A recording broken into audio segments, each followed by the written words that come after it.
Welcome to White Guys for Kamala. I'm your host, John Ennis. This episode will be a special interview with author and speaker Mark Greene of Remaking Manhood. A reason that we started this podcast was specifically to start to discuss the issues that the modern man is facing right now. I started going to a men's group a little over a year ago. And I became fully sober this year, and I have been reading a lot of philosophy. I've been going to therapy for several years now, but the culmination of all that work on myself that I've been doing helped me to realize how much of the problems that we're having is from a lot of other men who haven't done the work on themselves. And the sort of negative examples that we've been raised with as men.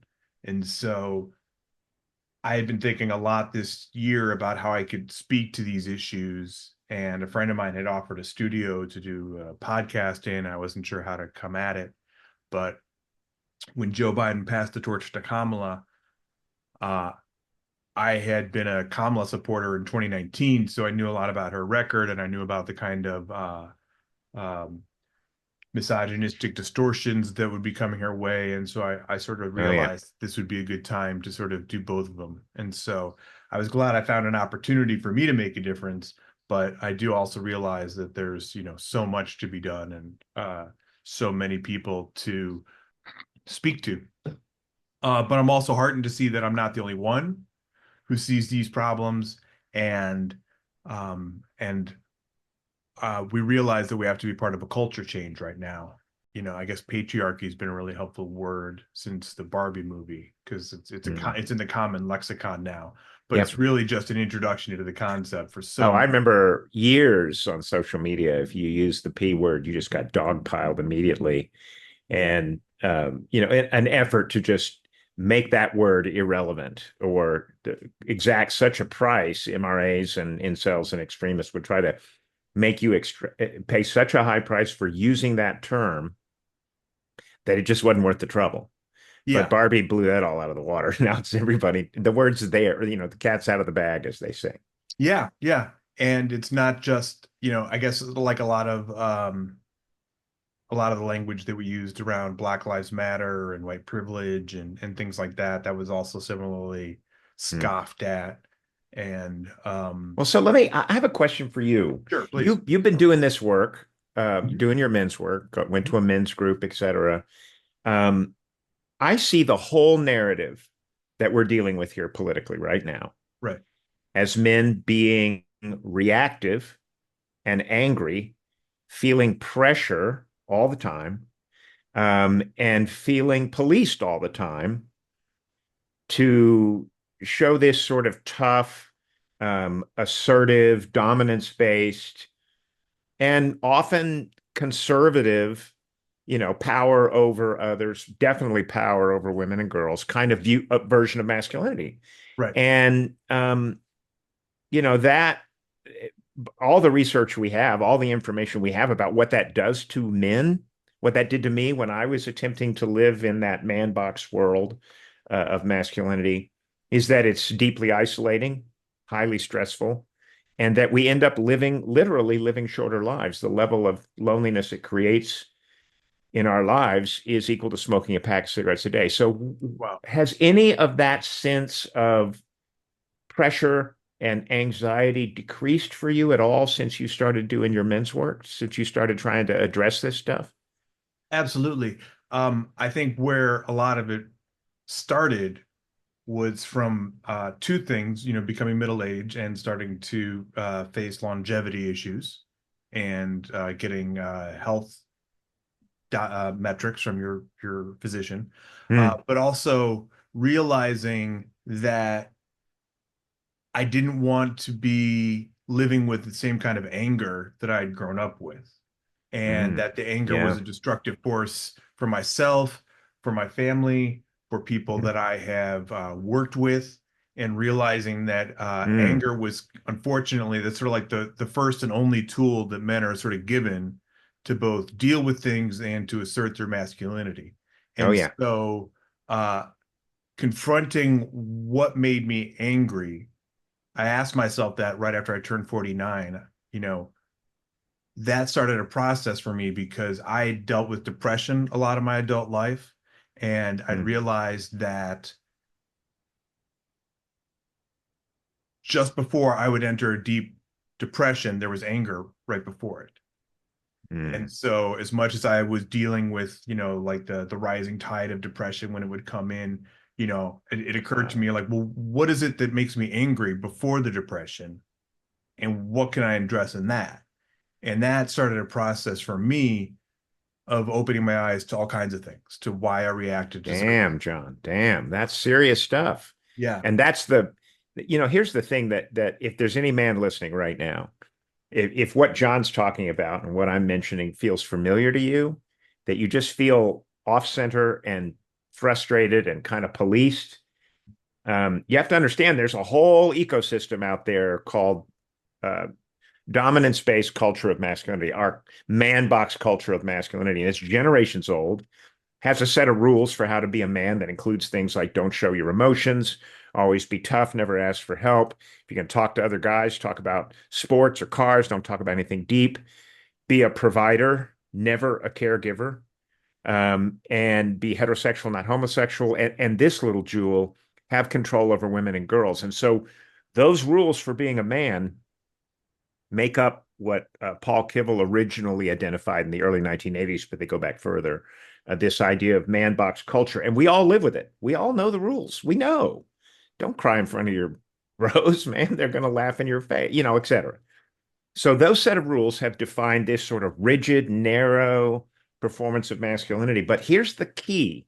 This is the thing you got to understand, and it's playing out in our politics. It plays out in our daily lives.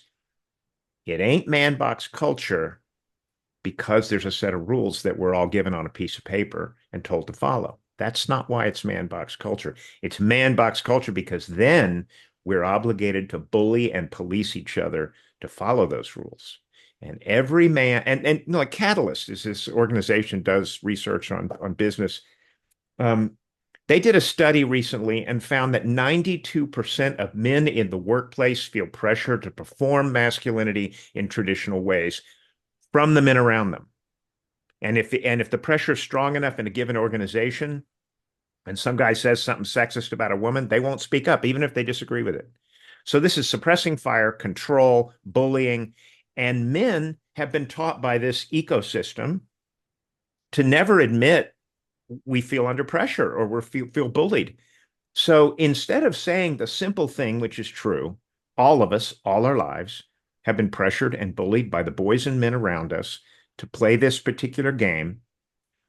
We blame others. We blame feminists and women and Democrats and liberals and immigrants and people of different religions and people of different races.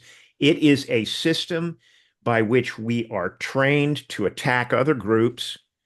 And this is why it feeds so nicely into the MAGA movement, into right-wing Republican causes, et cetera. But I would ask any man here, even when you're at the height of that anger and rage toward groups you can blame and all of that, are you feeling any less lonely? You feeling any less lost? Because I guarantee you that's the end product of all of this dominance behavior. We get slotted into this hierarchy of masculinity where we're told, you want to succeed, dominate the men around you, dominate the women in your life, or you'll lose status. And if you lose status, more guys are going to dominate you. So that's the game. Good luck. Hang in there, right?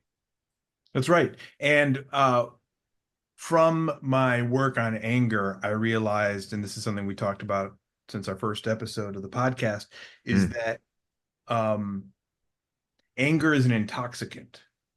Having stopped drinking a number of years ago, um, reading about that addiction process, I realized that what we deal with when you're drinking and you have a drinking problem is you act out, is what it's called. And then mhm, afterwards, you feel shame. And I mm, recognize that association with anger in that when I'm angry, and you can see when other people are angry, it blocks out all the other problems you have. And when you think about why people say they drink, it's like, well, it makes my problems go away. And the idea that people, you recognize how, especially with the MAGA movement, people are always looking for the next outrage, the Mm, next fix, to be able to point down at somebody else, to blame things on, to not have to take any accountability. mm, And that is what I realized is so much of what that sort of mentality is, which the MAGA movement sort of aligns with, that constant grievance, that constant um, feigned superiority, that constant drowning out of all the real problems that are happening, because mm, you feel self-righteous when you're angry. You have a point. And I think we've been trained, especially as men, to think that people have to listen to you when you're mad. mm. And so that's what becomes so addictive, I think. Yeah, I'll also say this.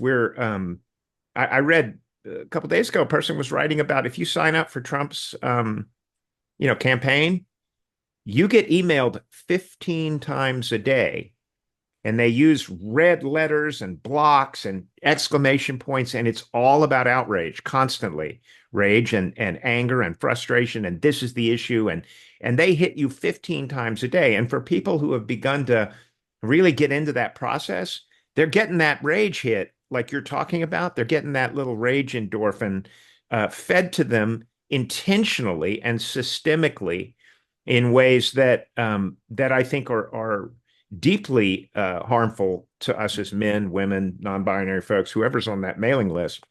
But the other thing that I think is really crucial to understand here is that when we show anger, we're doing what protects us from the men around us. If we don't show enough dominance and anger, the men around us who may be feeling huge pressure from the isolation and disconnection that this kind of a system creates understand that, when you're struggling to prove you made enough money or had enough sex or whatever the markers of winning is in that world, if you need a default, just let that frustration come out sideways at another group. And that includes the men around you. So we're all trying to show enough rage and anger and toughness and wow and winning that we don't become a target.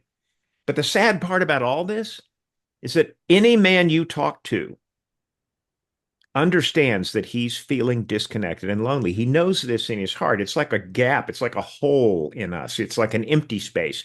And it was put there by this culture when we were early adolescents.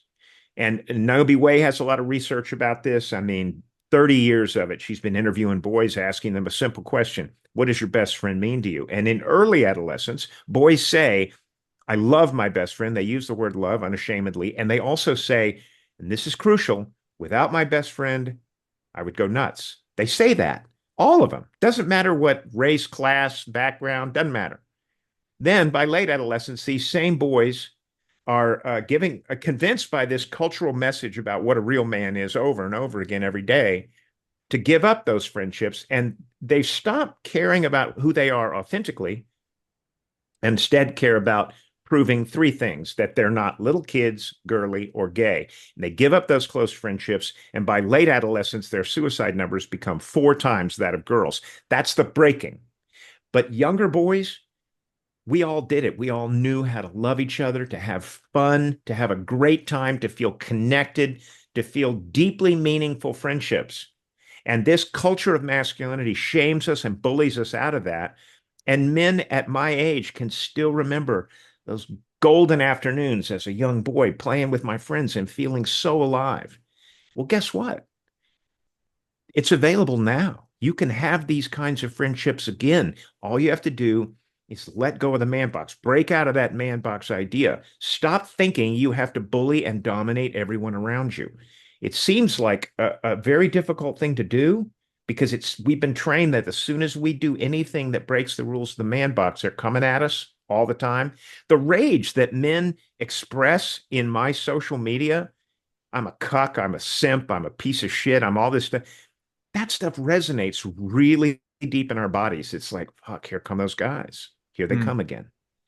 But we can choose to let go of that. And instead, like Men for Harris is an organization, White Dudes for Harris, White Men for Harris. All these guys are saying, look, we know the rules of being a white man in America. We know the rules of being tough and controlling everything and being a winner. We know all that. But we would rather have a community of men who care about everyone, who lift up everyone, who have the ability to stand up for women, but also be led by a woman. We know what community is. We know what it means to create power with others instead of over others. And we know what it means to love our friends, the men in our lives, instead of competing with them all the time and fearing them and fearing failing in their eyes and all that bullshit that's been created by man box culture. If you, I have a little book. It's Hmm. the Little Me Too book for men. It's a very, very small Great. book. Very, Yeah, I saw that. it's got this whole man box construct in it, start to finish, with all the research I'm talking about, everything. If you want to know, if you just want to understand the culture that we've all been swimming in, any man out there, get the book, read it. You'll by into 70, it takes 2 hours. By the end of it, you'll understand exactly what's been happening. And then you can choose, hey, I love this. I'm staying in it. It's my thing.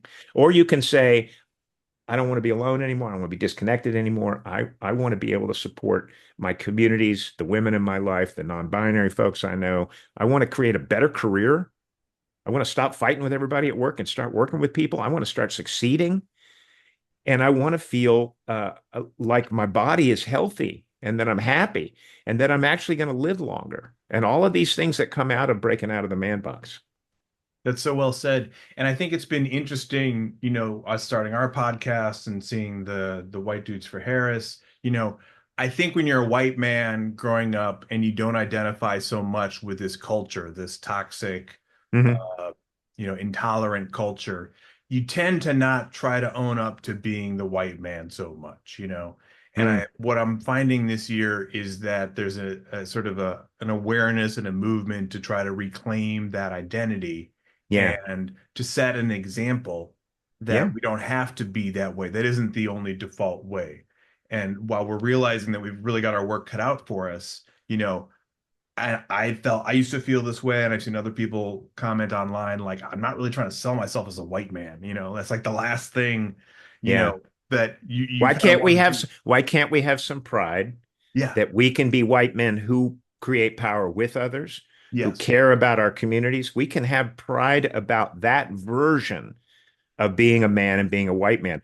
The women on the White Women for Harris call, I watched that first call. And one of the early speakers came in and she said, why don't we ever call ourselves white women? Why don't we do that? Other people call us that, and they say some things that aren't very nice because they're right. We're all doing this privileged thing, but let's make a version of white men that are someone that can be relied on by other communities, someone that can be relied on by each other. And the other thing I want to say is that when you talk about maybe not leading with that identity, we have a culture of masculinity, which 10, 15% are your quote alpha male bullies, right? They are totally down with authoritarian, with Christian nationalism, with white supremacy. Those guys are the bullies. Those are them. That they've been around all our lives. And they are the ones that create the male anxiety in the workplaces that Catalyst talked about. They're the ones, when you say something that's not that supports a woman in the workplace, they're the ones who all triangulate on you. What's the matter with you? You some kind of feminist? What are you, a fag? What are you this? What are you that? Pardon the language. Those guys are there, and there's nothing we can do about them. They're going to be there. But the problem we have right now, brothers and sisters out there listening, is that we have millions and millions of men who don't agree with them, but don't want to take heat from them. So we stay quiet. And that's their purpose. It's suppressing fires to keep us quiet. So you have millions and millions of men now, for the last 2 or 3 decades, have slowly been saying, fuck those guys. Hmm. Fuck those Christian nationalist guys. Those white. I'm tired of being told what I can or cannot talk about.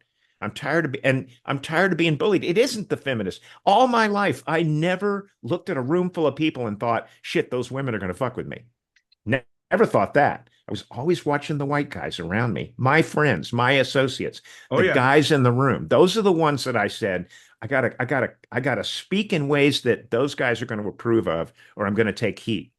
So now we're saying, you know what? Enough of that. And honestly, the idea that we have a dominant space masculine culture, which is unhealthy, And we have a healthy culture of masculinity, which is emerging now from dads who are full-time parents, who are doing the work to create equity in their workplaces, and who are doing our therapy like you're talking about. I've done my own, who go to men's groups like the Mankind Project and do our weekends.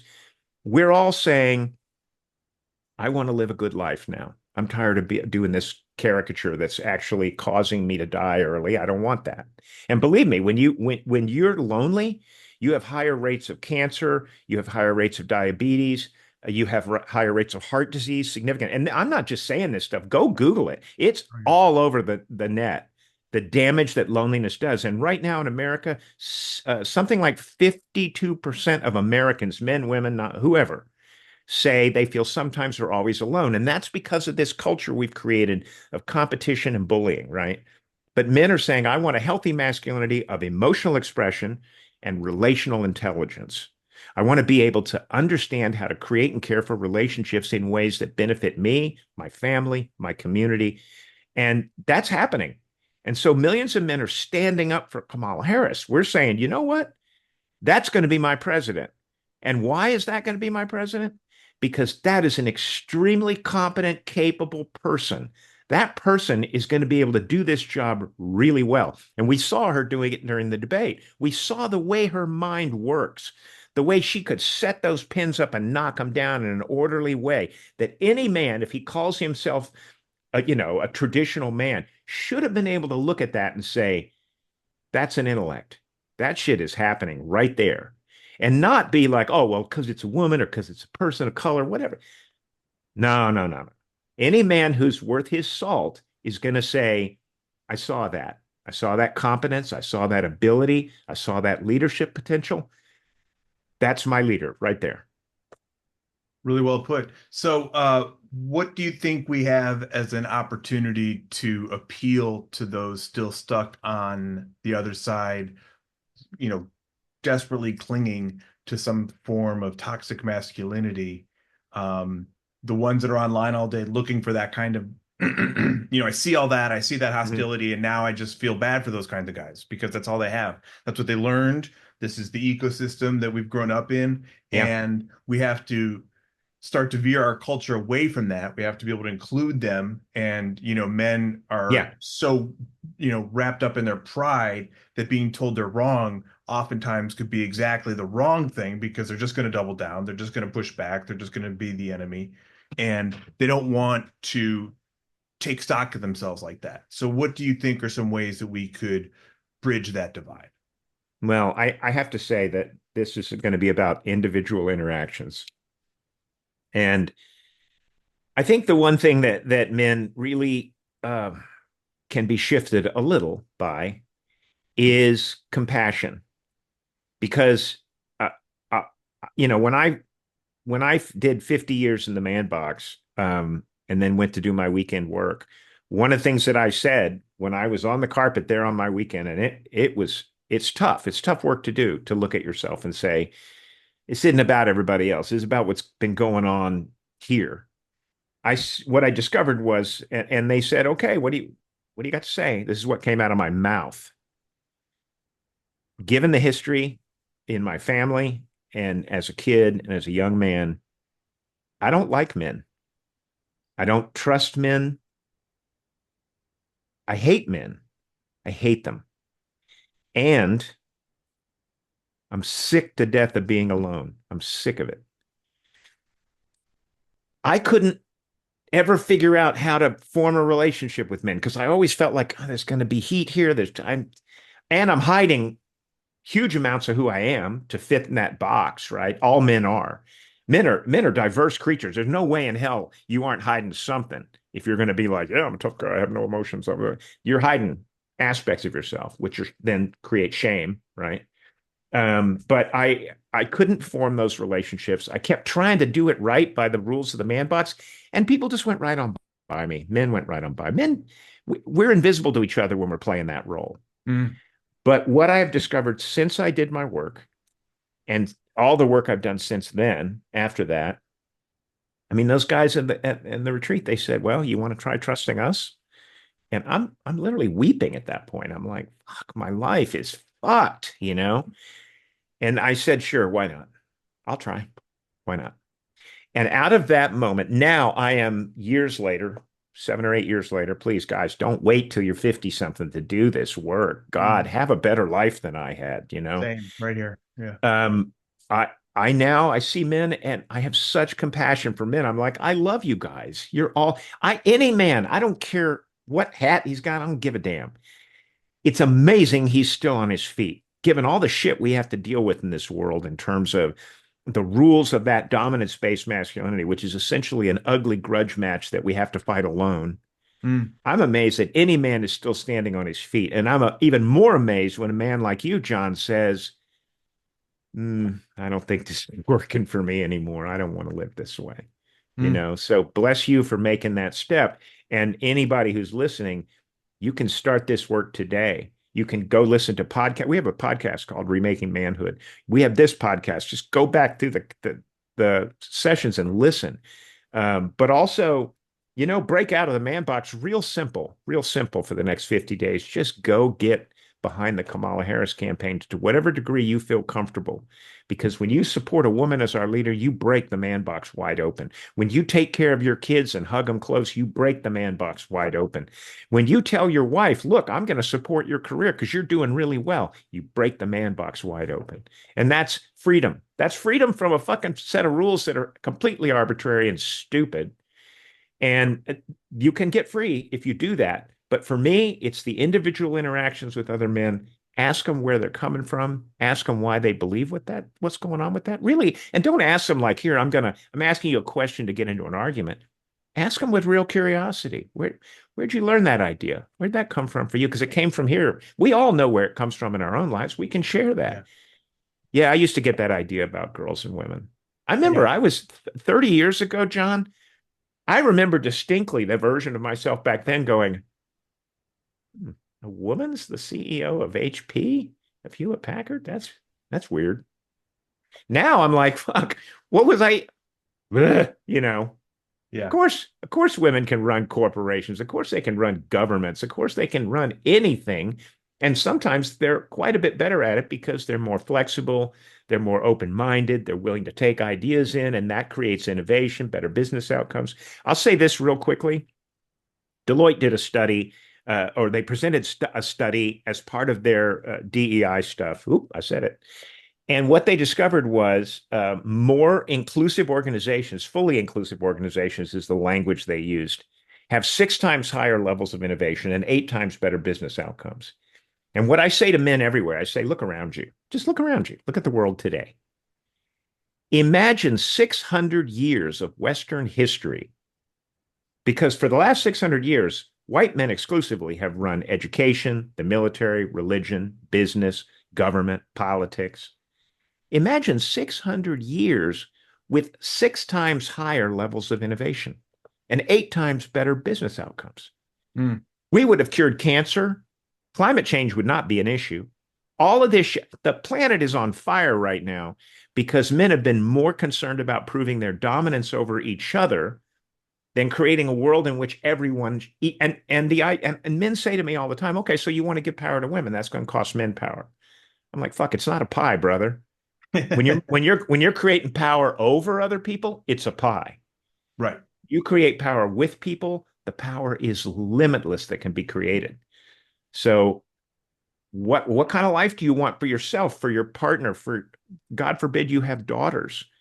God forbid girls in the neighborhood that you don't want to go down some path that the MAGA want them to go down, where they're forced to give birth to their own rapists, Yeah. children. What That's the right. fuck are we even talking about this for, right? But this is the spiral into authoritarianism that dominance-based culture has created because so many men, women, non-binary folks, people of color, immigrants have successfully finally pushed back against patriarchy, against white supremacy. So they're having to double down constantly to prove to the men in their circles that they're the most dominant one. And that process is accelerating because of Trump. So now MAGA are out there talking about arresting women for traveling across the border to a state where they can get an abortion. They have women having miscarriages, go into emergency rooms, and being told they can't be treated because the doctors are afraid they'll be arrested. So they go out in their cars and bleed out. This is the society we're creating right now. And it's like this. This is healthy masculinity slamming headlong into man box culture. And we're not guaranteed to win. So if you're sitting on your chair thinking, you know, campaign's going pretty well, I guess. I can keep quiet. I don't want to take heat for this. I don't want to get in trouble with my uncle Ralph, who's going to yell at me at Thanksgiving. Get off the chair, brothers. This is it. And if this goes south, it's going to go all the way south. We're not coming back to voting again. We're not coming back to a lot of important stuff. So think about what you really want. And if you want the man box, God bless you, brother. Good luck with that. But I don't, and millions of men don't. And we would welcome you to join us in supporting Kamala Harris. So well said. And thank you so much for taking the time today to Happy talk to be to here. us. Thank you for letting me yak my head off, but I try to get through that freaking menu of subject matter because I think it's all helpful. And I really Yeah. appreciate you having me, John. Yeah, it's a really important time to talk about these issues. So thanks again for making the time. Thanks for spreading the word. All right, man. Thanks a lot. We'll talk soon. Okay, bye. Bye.